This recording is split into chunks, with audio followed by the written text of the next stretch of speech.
আসসালামু আলাইকুম। আলহামদুলিল্লাহ, আল্লাহ দরবারে লাখ লাখ শুক্রিয়া। আমি আবারও মদিনা আসার সুযোগ পেলাম। আল্লাহ তাল্লাহ কবুল করার মালিক। আল্লাহ যেন আমার সমস্ত জিন্দগি মাফ করে দেয় আল্লাহ। এখন আমি আছি মদিনার ভিতরে। ইনশাল্লাহ সবার জন্য দোয়া করবো, সবাই আমিন লিখে যাবেন ইনশাল্লাহ। রব্বি হামহুমা কামা রব্বায়ানি সাগীরা আতিনা ফিদ দুনিয়া হাসানাতুন ওয়া কিনা আযাবান নার। ইনশাল্লাহ আল্লাহ আরেকটিবার সুযোগ দিছে মদিনা আসার জন্য, প্রাণের মদিনা আসার জন্য।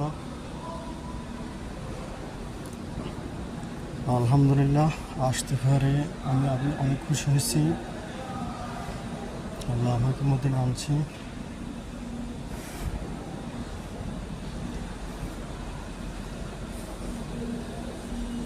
ওকে, আল্লাহ হাফেজ।